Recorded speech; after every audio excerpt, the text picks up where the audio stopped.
I'm Dave Cavell, and I am one of about 50,000 people running in the Democratic primary for the 4th Congressional District. The election's on September 1st, and I'm running to represent us in Congress. Okay, so what inspired you to start your campaign? Well, I mean, obviously the world has changed a lot since last fall when I got into the race. But when I found out that our current member of Congress, Joe Kennedy, was giving up his position in the House to run for the Senate, I started talking to my wife and my family and thinking about what we needed in Congress. And I think that we needed somebody who's going to be a professional, somebody who is experienced, somebody who knows this work, and somebody who doesn't just want to sort of have this job, but who really wants to do this job and who knows how to do it. And that's why, I grew up in the 4th District. I grew up in Brookline, born and raised, met my wife at Tufts. And I've had the opportunity in my career to really work on the front lines of every issue that we would have to address as a member of Congress. And that started with me being a 4th grade public school teacher. That was my first job out of college. And I loved it, but I saw problems that weren't being addressed one classroom at a time. I had students that were homeless. I had students that didn't have enough food to eat. I had students whose parents were working 2-3 jobs just to pay the rent. And I felt like I wanted to attack those issues more systemically. And so over the last 15 years, I got the chance to work with Governor Patrick in the State House. I got a chance to be a speechwriter in the Obama White House. And then I spent 2.5 years as Maura Healey's senior advisor and assistant attorney general.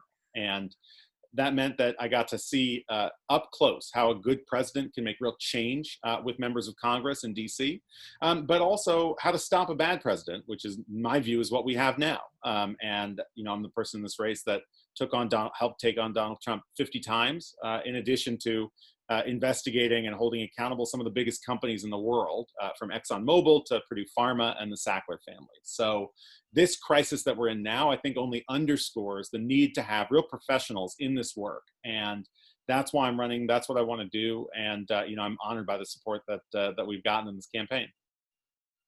Okay, how do you think your experience has kind of prepared you for potentially taking on this role? Well, it's a good question. And I think the answer is, these are tough, complicated issues. And the fact is, throughout my career, I've gotten the chance to be at the core of really every single one of these fights. I mean, take this pandemic that we're living through.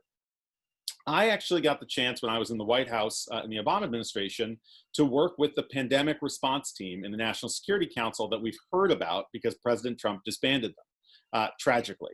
And I worked with them when the Zika virus was first outbreaking. And the lesson that I learned was that the key is prevention. You have to have the structures and the systems in place ahead of time to deal with whatever crisis you may need to face. And that, I think, was tragically not followed in this instance. I think that the Trump administration made a number of really serious errors early on that have cost us dearly in terms of tragic loss of life and in so many other ways. And whether it's that issue, whether it's not just thinking that the climate crisis is a problem, but actually being on the front lines. When I was in the Obama White House, we passed the Paris Climate Accords. When I was in the Attorney General's office, we investigated ExxonMobil. We sued the Trump EPA when they tried to overturn the entire Endangered Species Act. You name it. This is an issue that I've had the opportunity to work on in my career. And this is what we need to do when we get to Congress. This is the experience that we need to have, because on day one, I could be asked to vote on a multi-trillion-dollar relief package. I could be asked to weigh in on a constitutional crisis, potentially. And I think that all that experience, all that background that I would bring to the role would really help me fight for the district and bring your concerns to Congress with me. All right, and then so what are the main things that you'd want to focus on? Would you be if you were to be elected to Congress? No, I'm glad you asked that, and I will say that the world has changed. When I got into this race, I talked a lot about the opioid crisis. In the Attorney General's office, as I mentioned, one of our big cases was against Purdue Pharma and the Sackler family. They make OxyContin, and there are 5 people a day that we lose in Massachusetts to this opioid crisis. And, that's an empty seat at the dinner table forever. And it's a hole that's never filled. It's a tragedy. I'd had the chance to work with a lot of families who'd been touched by this crisis. I also got in because I felt like we would kick the can down the road for too long on the climate crisis, and we were running out of road. And needed to take real bold action to protect this planet and create a green economy. Obviously now, the response to the coronavirus pandemic is going to overwhelm a lot of those other issues and be at the forefront of a lot of people's minds. And what I'll just say briefly is that, I think we've got to do short-term things and long-term things. Short-term, I think we need to get much more direct assistance to workers. That means emergency paid sick leave. It means childcare options. It means more than just a single $1,200 payment. It means small businesses can't just be expected to survive with the payroll protection program. They need actual help in terms of paying their rent and their inventory and a whole host of other things. We need more testing. We need more protective equipment. But long term, I think this crisis has exposed the underlying vulnerabilities, and it's just highlighted the need to work urgently on so many of these issues. And I think that's our only way out of this. Any community that was vulnerable for any reason before this crisis hit has been hit so tragically and so much more directly right now. And that's why we need to address the climate crisis. We need to address the housing crisis. We need to address the healthcare crisis. And we really need to work on these issues structurally to make the change that we're going to need coming out of this crisis. Okay, and I mean, you just mentioned community, and I think that was kind of my next question is how have you been reaching out to the community that will be about to vote hopefully for you, and especially the people of Dover. Yes. Well, I'll say, so I'm running the kind of campaign I saw Deval Patrick run, I saw Barack Obama run, and I saw Maura Healey run. And none of them were expected to win. None of them were, when I started working for them, they were all told, you're great, but you're never going to win this election. But it turns out we're really bad at predicting who wins. And the only way to win an election is to talk to as many people as possible about the things that matter to them. And so that's what we've tried to do in Dover as well. Dover-Sherburne is known across the state for an investment in education. I got a chance to see that up close in the Attorney General's office when we were working on programs in schools, one on opioid prevention programming and another on relationship safety and relationship violence with the New England Patriots. But also in this era, we launched a COVID resources page that highlights the Dover-Sherburne remote access site for students and for learners, because I think that site is incredible. And it highlights a whole bunch of community resources in every single one of the 34 cities and towns in the district. I'm honored to have the support of some wonderful people and friends in Dover, Susan Parker, and a number of others. And what I would say is, this is a campaign for everyone. My website is davecavell.com, Cavell with 2 L's. It's the only website in the race that's not just in English, but is also fully in Spanish and in Portuguese as well, because this is a campaign for everyone. This isn't just about winning one campaign. This is about making real difference in people's lives. And the only way to do that is with everyone at the table. So that's what we're trying to build.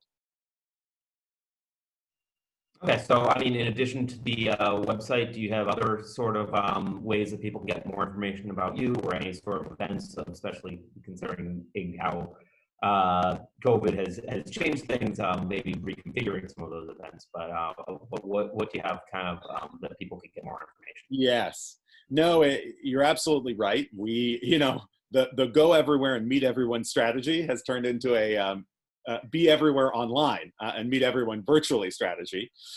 So yes, we've got a Facebook page, which is Cavell, the number 4 Congress. We've got my Twitter account, David F. Cavell. We've got any number of ways that people can get involved. And the website is a great place to start. info@davecavell.com is the email address. And, we are doing constant town halls on Facebook. I'm doing one tonight with the city council president in Taunton. And every Friday evening at 7, I cook dinner with my wife on Facebook Live. Folks should feel free to join us, cook along with us, ask questions.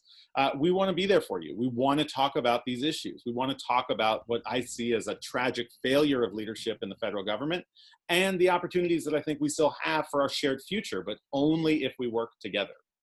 obviously, you know, this current situation has changed your campaign and somewhat. Do you want to talk a little bit about some of the changes that you've made to your campaign as a result?